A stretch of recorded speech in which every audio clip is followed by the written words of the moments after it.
MPC BiPC ఇంటర్లో ఏ group అయినా సరే best degree course India's first industry integrated AIDP degree. Call now. ఉత్తరప్రదేశ్లో జరిగిన ఓ అత్యాచార ఘటన ప్రతి ఒక్కరిని కన్నీళ్లు పెట్టిస్తోంది. ఒకళ్ళు కాదు, ఇద్దరు కాదు, ముగ్గురు కాదు, ఏకంగా 6 కామాంధులు ఓ అమ్మాయి మీద సామూహిక అత్యాచారానికి పాల్పడ్డారు. అంతేకాదు, వాళ్ళు చేస్తున్న రాక్షస కాండను వీడియోస్గా తీసి సోషల్ మీడియాలో వైరల్ చేశారు. పోలీసులు అందులో ఒక ముగ్గురిని అరెస్ట్ చేయడం అనేది జరిగింది. ప్రస్తుతం నాతో పాటు జూమ్ కాల్లో రెడీగా ఉన్నారు తెలంగాణ విద్యా commission adviser, social activist Venkata Reddy గారు. వారితో మాట్లాడదాం. సార్ నమస్తే. చిత్రకూట్లో జరిగిన ఘటనని మీరు కూడా చూసి ఉంటారు సార్. ఆ వీడియోస్ ఇప్పుడు సోషల్ మీడియాలో వైరల్గా మారిపోయాయి. అమ్మాయి ఫేస్ను చూపిస్తున్నారు. వాళ్ళు చేసిన అరాచకాన్ని కూడా వీడియోస్గా చేసి వాళ్ళు బయటకి వైరల్ చేయడం అనేది జరిగింది. ఒక అమ్మాయి తన ఫ్రెండ్తో కలిసి రీల్స్ చేయడానికి అటవీ ప్రాంతానికి వెళ్ళింది సార్. అక్కడికి వెళ్ళిన తర్వాత మరికొంతమంది అబ్బాయిలు వచ్చి ఆ అమ్మాయి మీద సామూహిక అత్యాచారానికి పాల్పడ్డారు.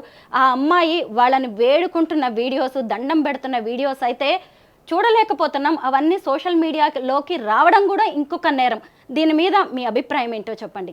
దుఃఖభరితమైన విషయం. మీరు చెప్తుంటేనే ఇది చాలా వెగుడుపొచ్చే విషయం. పిల్లలకు స్వేచ్ఛ ఉంది అని మనము పాఠాలు చెప్తాము.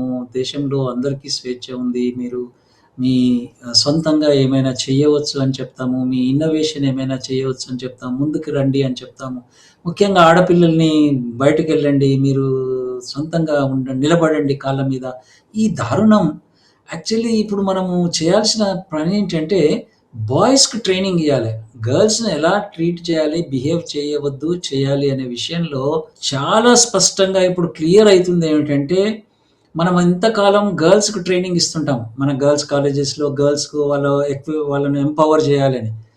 ఇది ఇక చాలు అని మన ఆడపిల్లలు కూడా తెలంగాణలో కొంతమంది ఇక చాలు, మీరు మాకు చెప్పింది బాయ్స్‌కి చెప్పండి అని అంటున్నారు. గ్రామాన వీళ్ళున్నారు ఇట్లా.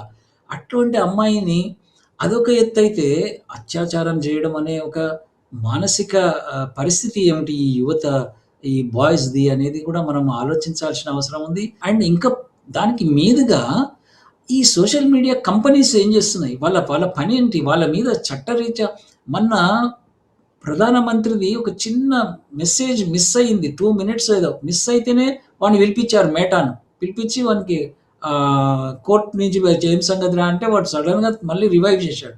అంటే వీళ్ళు ఎక్కడికి పోవాలి? వాళ్ళకొక నియంత్రణ ఏంటి? ఇష్టం వచ్చిన రీల్స్‌ను, ఇష్టం వచ్చిన వీడియోస్‌ను అలా అప్‌లోడ్ చేస్తున్నప్పుడు ఒక పద్ధతి లేకుండా ఎలా అనేది చాలా ఆందోళన కలిగించే విషయం. అండ్ ఇటువంటి అమ్మాయిలు కాలేజెస్‌లో ఇంకొకటి రూప గారు, ఈ డేటా అంతా ఇప్పుడు ఏం చెప్తుందంటే కాలేజెస్‌లో ఎక్కువ మంది గర్ల్స్ ఉన్నారు బాయ్స్ కన్నా. ఇంతకుముందు ఆ డేటా లేదు. ఇంతకుముందు గర్ల్స్ బడికి పోతలేరని మనం చాలా ప్రోగ్రామ్‌లు చేసినాం. పాటలు పాడినాం, ఆటలు ఆడినాం. ఆడపిల్ల చదువు, ఇల్లాలి, వెలుగు అన్నీ ఆడినాం. కానీ ఇప్పుడున్న డేటా ప్రకారంగా ఎక్కువ మంది గర్ల్స్ స్కూల్‌లో ఉన్నారు. Retained girls retaining highest in the country, highest in the Telangana also. And ఇటువంటి పరిస్థితి, ఇటువంటి దారుణాలు జరిగితే అమ్మాయిలకు ఎటువంటి భరోసా ఇస్తున్నాం మనం సమాజం అనేది మనం ఆలోచించాల్సిన అవసరం ఉంది. అండ్ బాయ్స్‌కి ట్రైనింగ్ ఇవ్వాలి. ఐ థింక్ మీ ద్వారా నేను చెప్పేది ఏంటంటే ఎంటైర్ కంట్రీలో ఉన్న యుక్త వయసులో ఉన్న బాలలకు ఇంట్లో కూడా 5 కన్నా లేట్ వస్తే అమ్మాయిని అడగొద్దు. ఎక్కడ పోయిండు వీడు, 6 దానికి ఎందుకు ఇంటికి రాలేదని. ఇటువంటి అంటే 6 పిల్లలు కూడా ఏదో ఒక కుటుంబంలో, మధ్య తరగతి ఏదో కుటుంబంలో ఉండుంటారు. ఏం చేస్తున్నారు వాళ్ళు 6 తర్వాత అనేది యాక్చువల్లీ రివర్స్ చేయాలి మన డిబేట్ అంతా. అండ్ బాయ్స్ మీద మనం చాలా కాన్సంట్రేట్ చేయాలి. వాళ్ళ లైఫ్స్ కూడా వేస్ట్ కదా. వాళ్ళ లైఫ్స్ కూడా మీరన్నది కూడా కరెక్టే. ఆ విద్యార్థినియే కాదు, వీళ్ళు కూడా బిలో 20 ఇయర్స్ ఉన్నట్టుగా కనిపిస్తుంది. అందరూ చిన్నవాళ్లే. అసలు ఈ సోషల్ మీడియా అనేది కూడా ఎంత ఎఫెక్ట్ చూపిస్తుందో మనం ఇక్కడ మాట్లాడుకోవాల్సిన అవసరం ఉంది. వాళ్ళు చేసిందే దారుణ రాక్షస కాండ. దాన్ని వీడియోలు తీయడం, సోషల్ మీడియాలో పెట్టడం. ఈ సోషల్ మీడియా ఇన్ఫ్లుయెన్సర్స్ ఆ అమ్మాయి మొహాన్ని కూడా బ్లర్ చేయకుండా ఆ వీడియోస్ని యాజ్ ఇట్ ఈస్గా వాడుతున్నారు సార్. ఇప్పుడు ఆ అమ్మాయి జీవితంలో అసలు ఇక మర్చిపోలేని ఘోరం అనేది జరిగింది. అలాంటిది ఇప్పుడు ఈ వీడియోస్ బయటకు వచ్చిన తర్వాత ఆ తల్లిదండ్రులు ఏమైపోవాలి, ఆ పిల్లలు ఏమైపోవాలి, ఇంకా మిగతా ఆడపిల్లలు ఇవన్నీ చూసి తెలుసుకోవాల్సిన విషయాలు ఏంటి? చాలా మొదలైతే ధైర్యంగా ఉండాలి ఫస్ట్ థింగ్. అంటే ఇటువంటి సంఘటనలకు ఏదో నీరస పడిపోవడం కాదు, ఫైట్ బ్యాక్ చేయాల్సిన అవసరం ఉంది. అండ్ సమాజంలో ఉన్న గర్ల్స్ ఇప్పుడు చాలా ఫైట్ చేస్తున్నారు. వాళ్ళందరూ గూడా ఈ విషయం మీద చర్చ జరగాలి. ప్రతి కాలేజీలో చర్చ జరగాలి. ప్రతి మొహల్లాలో చర్చ జరగాలి. ప్రతి కమ్యూనిటీలో చర్చ జరగాలి. అండ్ బాయ్స్‌ను అండ్ అన్నిటికి మనకు కనిపిస్తూనే ఉంది. బాయ్స్ ఆర్ ద రెస్పాన్సిబుల్ అనేది. కాబట్టి వాళ్ళకు ప్రతి చిన్నప్పటి నుంచి కూడా మనం ట్రైనింగ్ ఇవ్వాల్సిన అవసరం ఉంది. వాళ్ళను కాలేజెస్‌లో, స్కూల్స్‌లో అండ్ వాళ్ళ జీవితాలు గూడా ఇప్పుడు మీరన్నట్టుగా ఈ 6 పిల్లల జీవితాలు గూడా కథమే. ఇప్పుడు వాళ్ళు జైలుకి పోతారు. వాళ్ళు ఇంక పోక్సో యాక్ట్ కింద పోతారు. అన్నీ అయిపోతది. కాబట్టి ఫ్యామిలీస్‌గా, సొసైటీగా అండ్ చట్టరీత్యా గూడా వాళ్ళందరినీ గూడా మనము ఓరియంట్ చేయాలి. ఇప్పుడున్న కాలంలో 2 ప్రపంచాల్లో జీవిస్తున్నారు పిల్లలు. ఒకటి వర్చువల్, ఒకటి నిజము. ఈ వర్చువల్ ప్రపంచం ఎవరికీ అర్థం కావడం లేదు. కాబట్టి ఈ వర్చువల్ కంపెనీస్ ఈ ఈ డబ్బు చేసుకుంటున్న కోట్లాది రూపాయలు డబ్బు చేసుకునే కంపెనీల యొక్క బాధ్యతను గుర్తెరిగించాలి మనమందరం. అండ్ చట్టాలు పకడ్బందీగా తేవాలి. వాటిని నియంత్రించాలి. కాబట్టి వాటి విషయంలో చాలా జాగ్రత్తలు వహించాల్సిన అవసరం. ఎందుకంటే యూత్ దాదాపుగా 30, 40 కోట్ల మంది యూత్ అవి వాడుతున్నారు ఈ దేశంలో. మన దేశంలో అవి వాడుతున్నారు. వాడమని చెప్పాము మనము. స్కూల్‌లో చెప్పాము. వాడమని మనమే కొనిచ్చాం ఫోన్‌లు.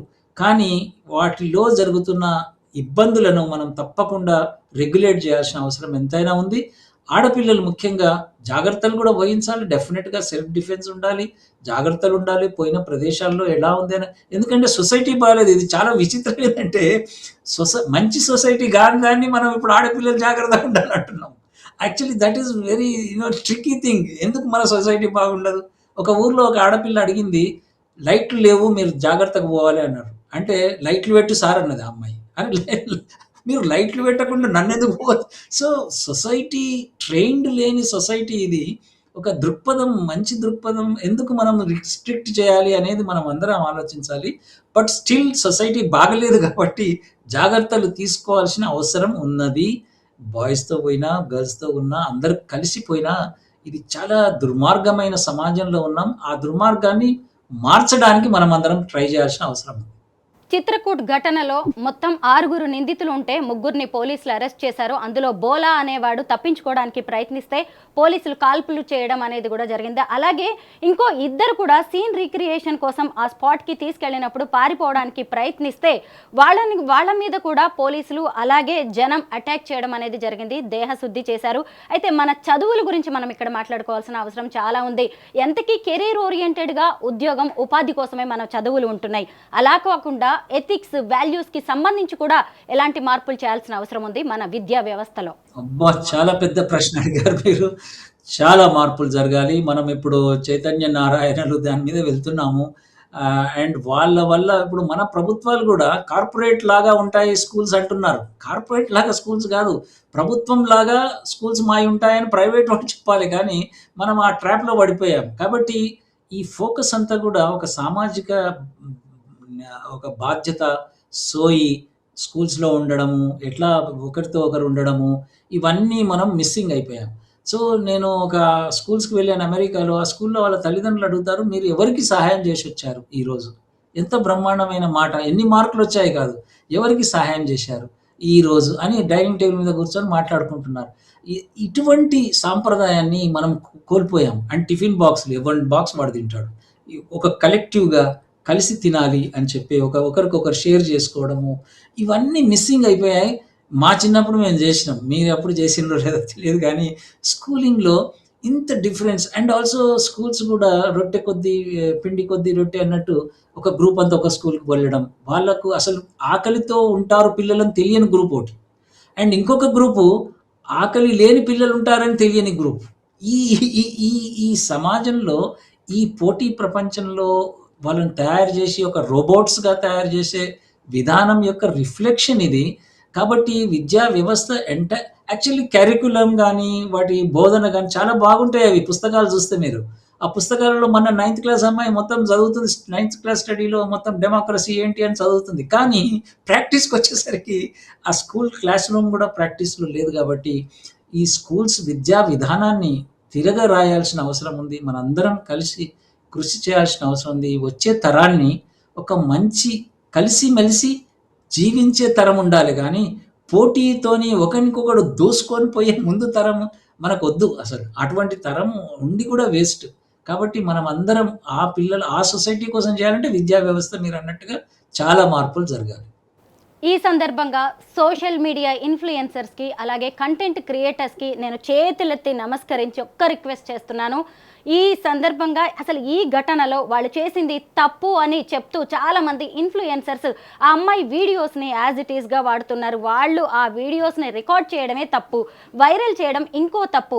మనమేదో సమాజానికి మంచి చేస్తున్నాం ఉద్దేశంతో ఈ కంటెంట్ క్రియేటర్స్ వాళ్ళ అభిప్రాయాలను చెప్పడానికి ఒక విండోలో అమ్మాయి విజువల్స్ వేస్తున్నారు, ఒక విండోలో వాళ్ళు వచ్చి వాళ్ళ అభిప్రాయాలు చెప్తూ ఉన్నారు. ఇది ఏమాత్రం మంచిది కాదు. అది ఆ అమ్మాయికే కాదు, సమాజానికి కూడా మంచి చేసేది కాదు. చివరికి వాళ్ళ చేతుల్లో పడి ప్రాణాలు పోగొట్టుకోకుండా బయటపడిన ఆ అమ్మాయి ఆ వీడియోస్ని చూసి ఏమైపోవాలి, ఆ తల్లిదండ్రులు ఏమైపోవాలి, ఎవ్వరు బ్లర్ కూడా చేయట్లేదు. అసలు మీ అభిప్రాయాన్ని చెప్పాలి అంటే ఆ అమ్మాయిని చూపించాల్సిన అవసరం ఏముంది? వాళ్ళు రాక్షసులే కావచ్చు, వాళ్ళు చేసింది అఘాయిత్యమే కావచ్చు, కానీ అమ్మాయి ప్రైవసీని మనం రక్షించాల్సిన అవసరం ఉంది, కాపాడాల్సిన అవసరం కూడా ఎంతో కనిపిస్తోంది. ఇలాంటివి ఇక మీదట జరగకుండా పోలీసులు చట్టాలు కూడా కఠినంగా వ్యవహరించాల్సిన అవసరం కనిపిస్తోంది. Thank you so much sir.